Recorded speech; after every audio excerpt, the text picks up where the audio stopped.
I'd like to introduce our speaker,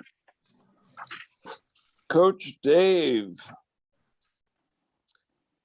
Is a dynamic speaker who knows a bit about transitions, being no stranger to change, having lived in 4 different parts of the country, and is now on his 6th career. Dave is a professional certified coach with an ACC, distinguished from the International Coaching Federation. To go along with his almost 10 years as a licensed counselor/coach. His talks are genuine and filled with nuggets of timeless wisdom and inspiration. He motivates and inspires and encourages his listeners to a better version of themselves. Dave is comfortable, accessible, and easy to understand style that draws people in and makes them smile and helps them envision the direction they want their lives to take. Dave has spoken at organizations as diverse as Bank of America, Mary Kay, and Centers for Spiritual Living, in addition to chambers of commerce and nonprofits. Dave is on his second stint as president of his club, and he is a Toastmaster speech competition winner. Coach Dave, will you please take over? Thank you, Scott. You notice that we have the same last name, and we're not the least bit related. Thank you for that opening. I appreciate it. How's everyone doing today? I'm honored to be asked to speak in front of such a distinguished crowd. Yeah, I'm talking about you guys.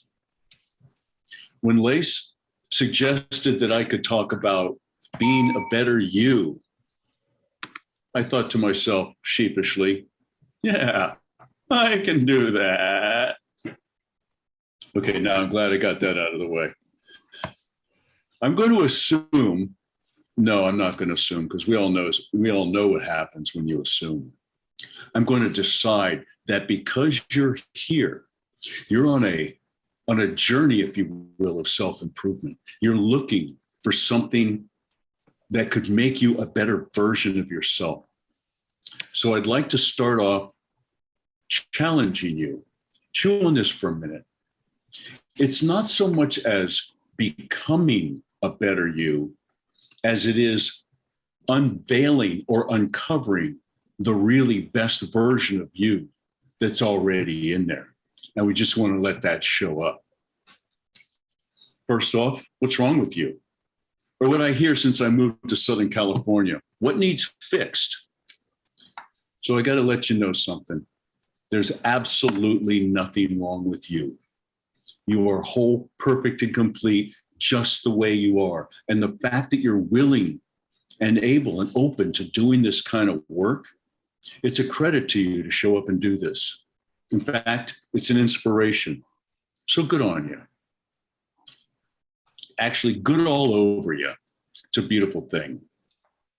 Know that you are in the right place at the right time.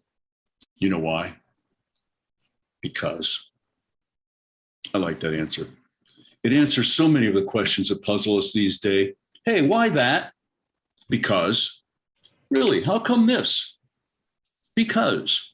And I understand it could come off as a little bit of a flip answer, because quite honestly, we do have a right and very curious, would like to know things. But sometimes, many times, it's enough just to simply accept what is. Simply accepting what is allows us to be more present, allows us to be authentic. And in that authenticity, we can accept without judgment where we are.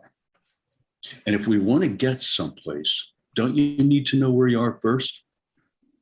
Think of it this way. If you want to go to New York, Paris, or I don't know, Irvine, you got to know where you're starting.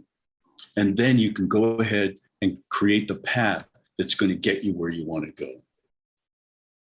Do you know what a better person might look like?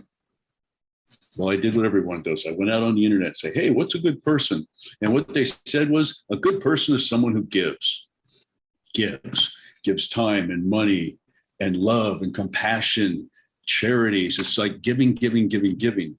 And I know that giving is one of the more admirable traits of most Toastmasters. The fact that you're here, the fact that you're at Lace supports the fact that you are a giver.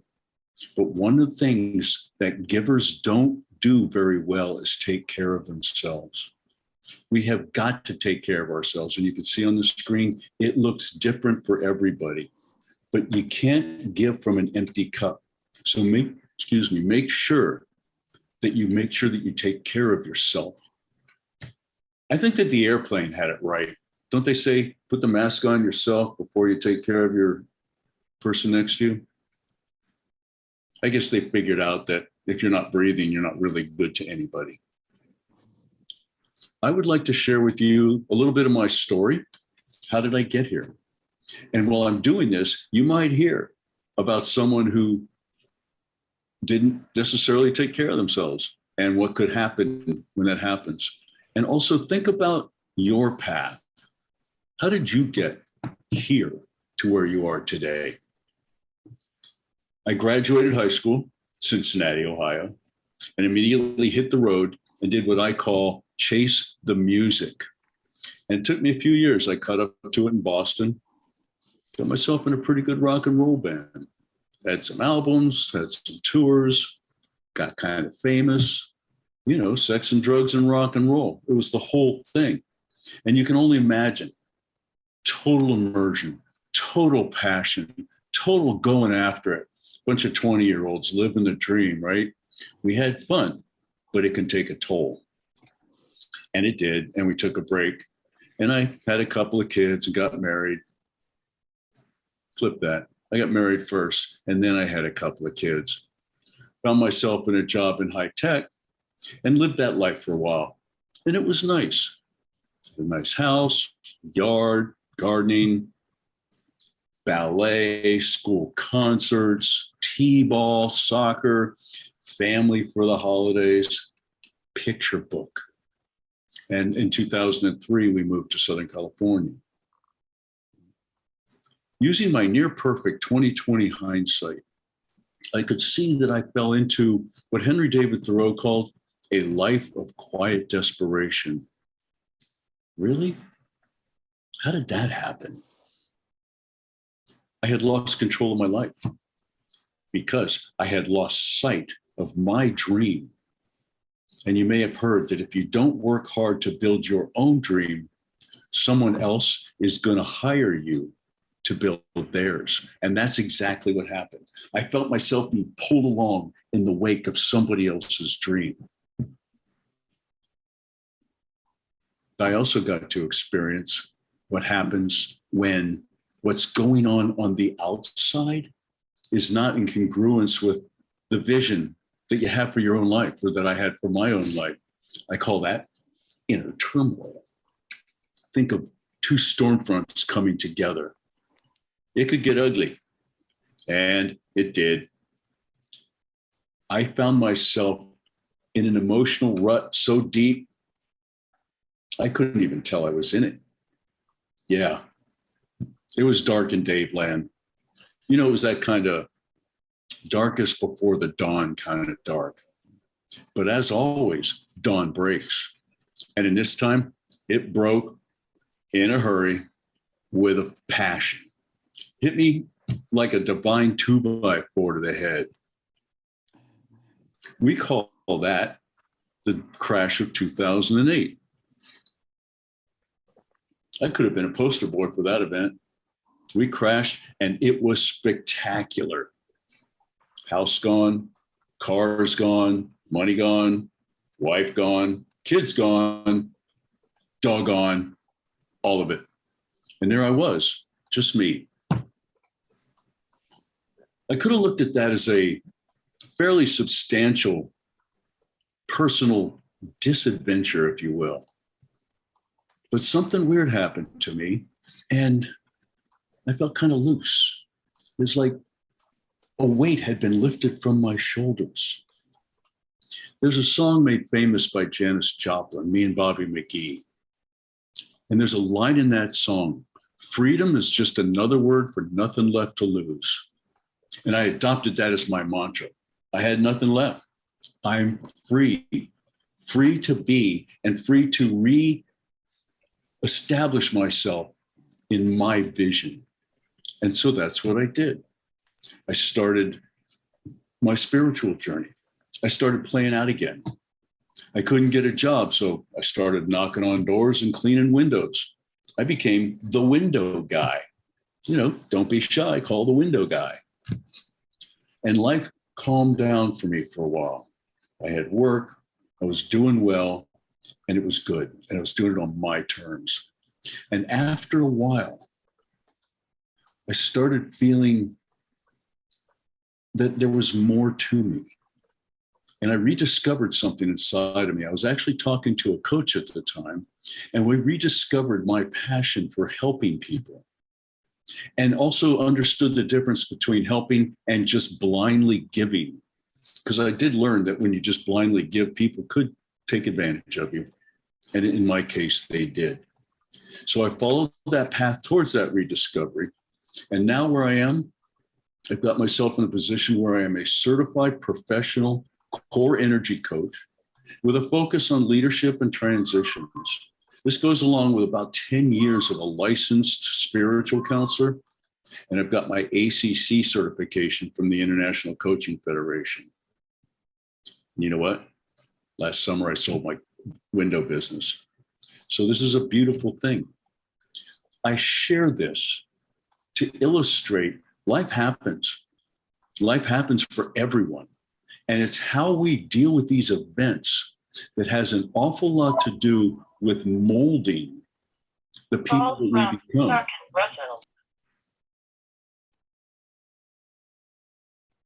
Somebody's calling? Not here. Did you guys hear that?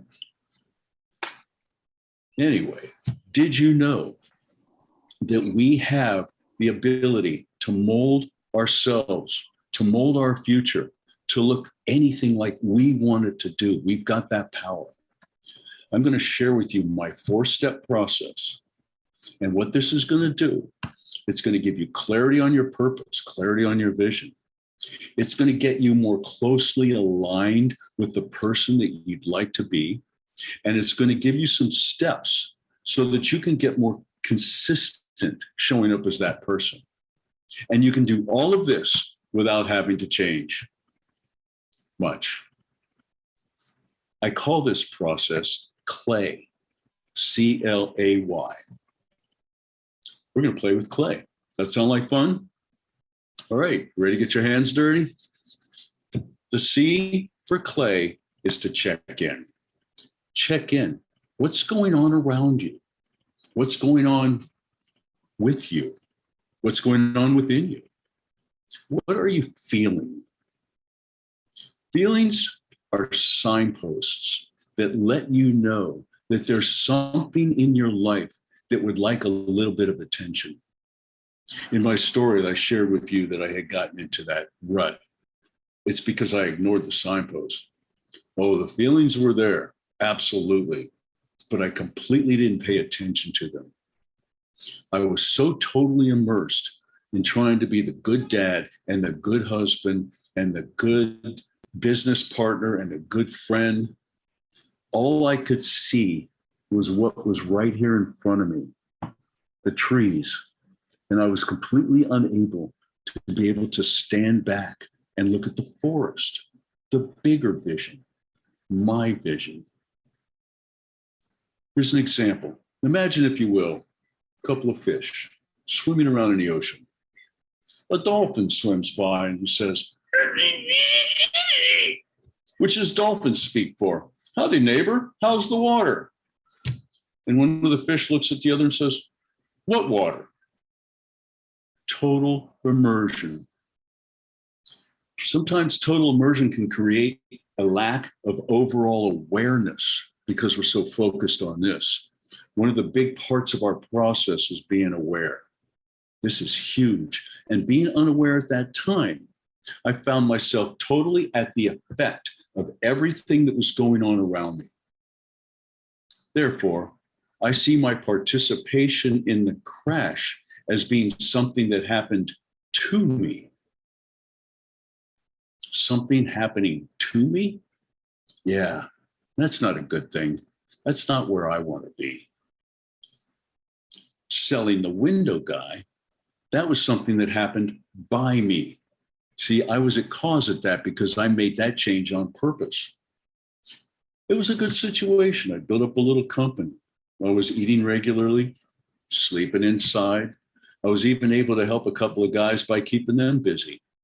And after a while, though, I started to feel what I call a niggling disquiet, which to me is one of my signposts. This time, I paid attention. And we're going to get back to that in a minute. But right now, I'd like you to check in with yourself. Have you ignored a signpost? Overlooked one in your life? Or maybe just completely missed it?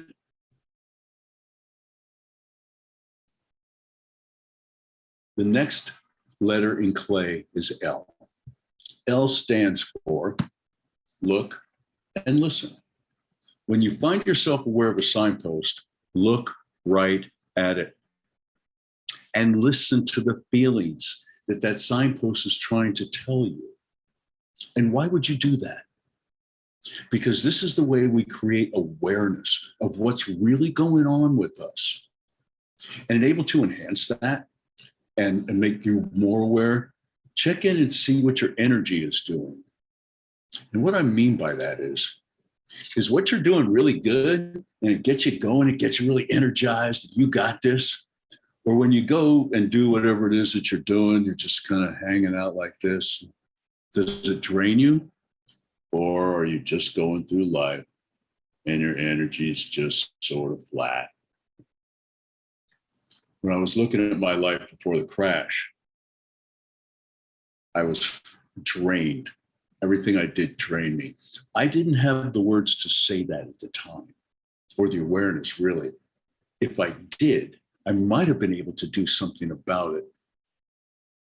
And there's a good point there. I realized I was doing the best I could at that time with the information that I had access to. If I had had different information, I bet I would have done something different. So turn this on yourself. Give yourself a break. Give yourself some compassion, especially in the past, knowing that you did the best you could at that time with what you had different, with what you had available to you. Looking deeper, what I found at myself is I wasn't being authentic, which means I wasn't being in congruence with what it is that I really feel for myself. And there I was, feeling less than energetic, in an emotional rut, not paying attention, unhappy, out of control. Is that the best version of me? Is that the best version of anybody? And where was the real me during that time? I don't know. Somewhere. I got to tell you guys and girls, I'm not really a big fan of standing up here telling you all that, well, let me see, I was walking around without a clue, unaware of what's going on, just like in the dark. But to be quite honest about it, that's what was going on. That's the truth. I had to accept that. And if I wanted to change my life, I needed to know that this is what's going on. Remember, you have to know where you are before you can go and go somewhere else. There's a deeper level to that idea, and I think it's beautifully illustrated by the monk who sold his Ferrari, Robin Sharma, who says, everything is created twice, first in mind, then in reality. Everything is created twice. Thoughts create things. And what that means to me is that whether I was consciously aware of this or not, I have to accept the fact that I had responsibility for the role that I was playing. And if I wanted to play a different role, I could create that too. In fact, I'm the only one that could. Told you I get back to the window guy, my niggling disquiet. I became aware of this. And that feeling suggested that I really didn't want to do what I was doing anymore. Well, why is that? So I dug a little deeper. And what I found out was I had become unfulfilled with the work. And that led to a source of dissatisfaction for me. So the feeling of niggling disquiet, something's up. What's going on? Not having fun. How come? Not being fulfilled. Dissatisfaction. See how that whole thing works?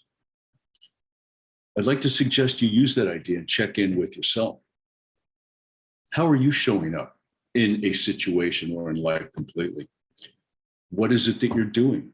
Who are you being there? And is that in line with this version of yourself that you see, this best version of yourself?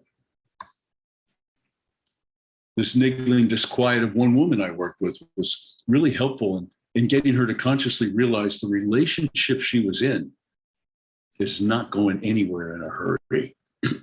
Take the next step.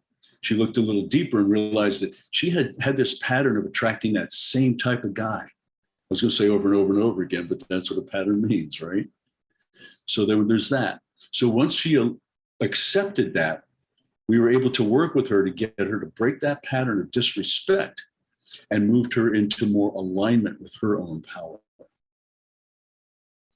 One more thing about niggling disquiet.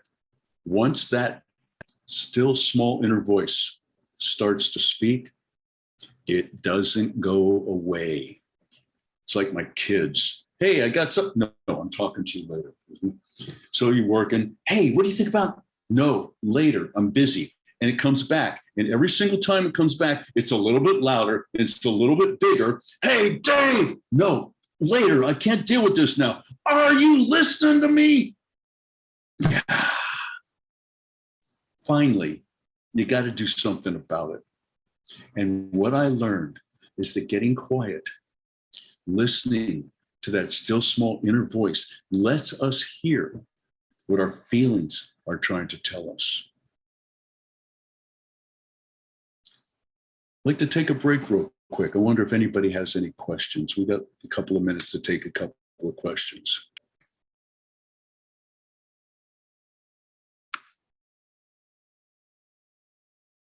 Okay, we can do it later. There'll be some time afterwards. And I'm going to share with you my email address, and I'm happy to carry on the conversation. So here we are. We've checked in. We've looked and we've listened.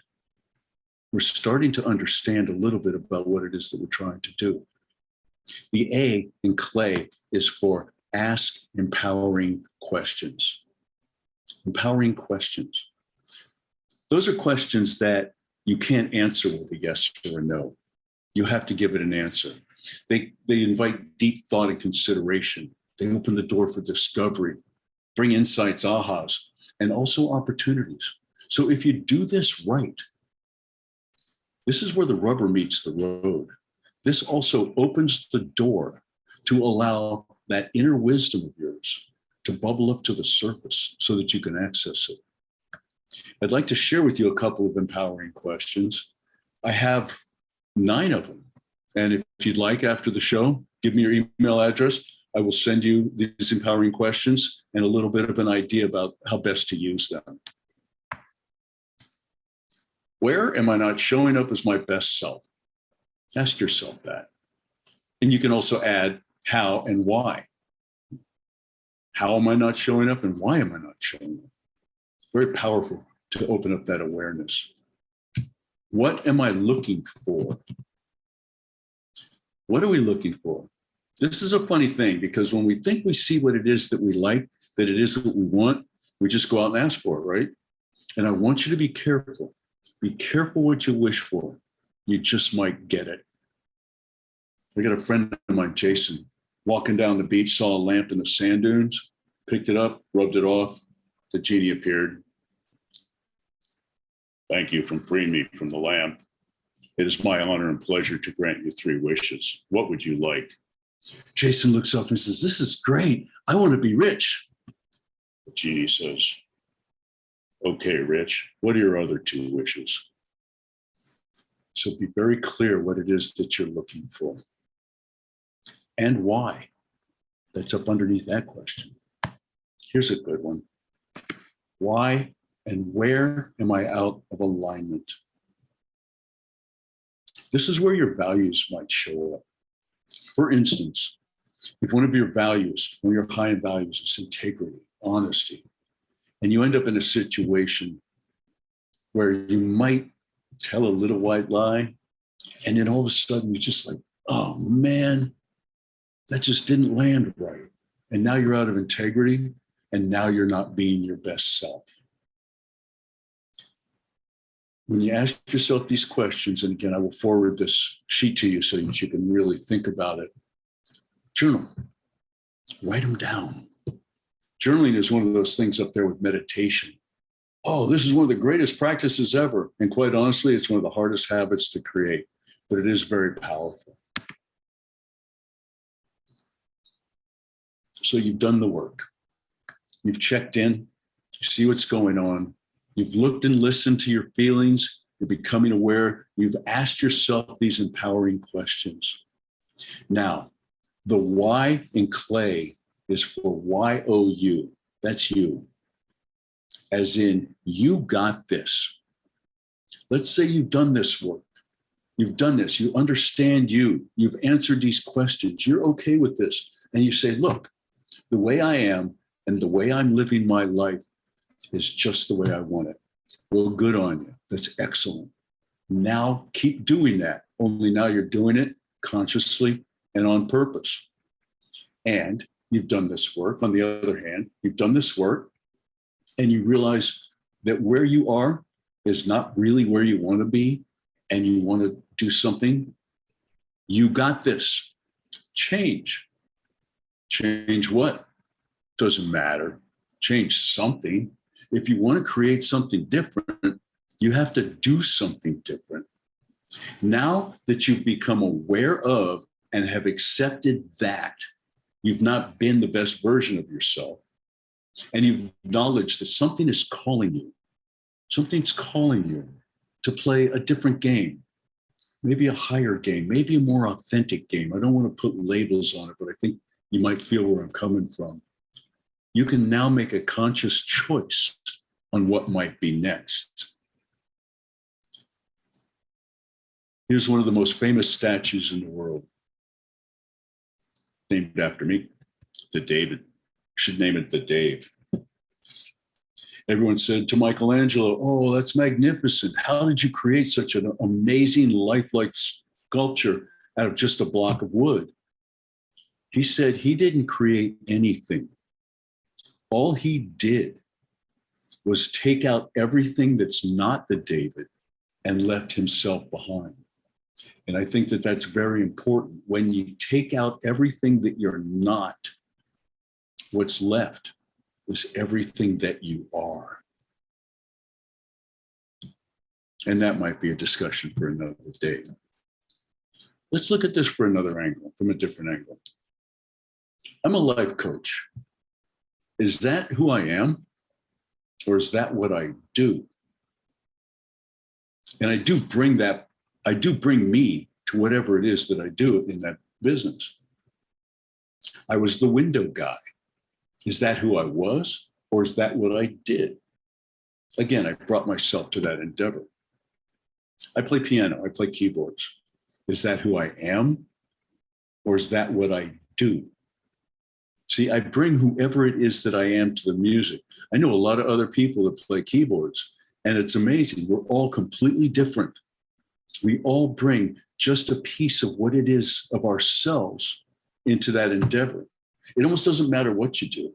Bring your special sauce. Bring your personal magic to whatever it is that you're doing, and you will be that better version of yourself, that higher, more authentic version of yourself. Bring your light. So I'm wondering, is finding your true self, this adventure that we're on, is finding your true self and letting it shine going to be hard? Maybe. Doesn't have to be. Ralph Waldo Emerson said that once you make a decision, the universe conspires to make it happen. Do you believe that? Science is now backing this up. So especially the rapidly maturing quantum field, which is suggesting that as we focus and have intention on an object or a situation, that we actually have the power to affect its outcome.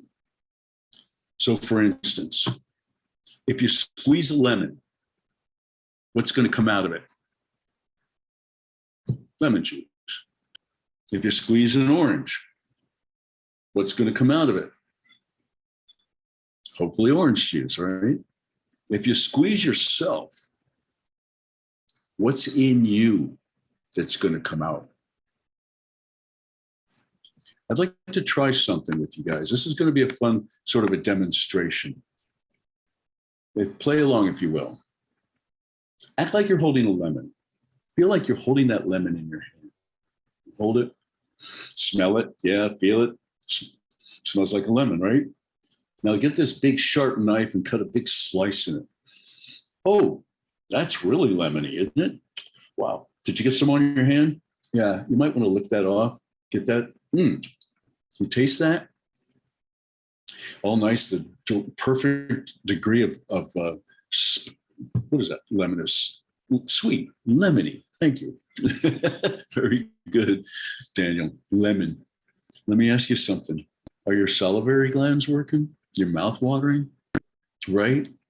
You created an absolute physical demonstration. You made your salivary glands work just by thinking lemon. Imagine how powerful you can be if you take that energy and take that focus and turn it in on yourself. Think of what you could create. All right. Let's put this all together and shake it up. Ready? Are you ready to live your life as your best you? You know what you need to do? You need to just start. Get going here. And there are many different ways to do it, many different options. You got this. But remember, don't let analysis paralysis get in your way. Just go ahead and do it. Remember what I said earlier? You don't have to change much. So just take some small steps. You can always modify it. You can always zig and zag if you need to on your way down the path. Easy enough to do. Play full out. It's your life. It's all about you. Embrace it. Participate. It's a whole lot more fun when you do. And the one thing, you really got to remember this deep down in your soul, is that you got this. This is you. And if you want to experience this new and exciting, better you that you envision, you got to step out of your comfort zone and do something just a little bit new, different, and interesting. And again, you got this. You are the Michelangelo of your own life. The David you are sculpting is you, the you that you envisioned, and you do it with your intention and your thoughts and your vision and your heart. It's been great fun talking with you this afternoon.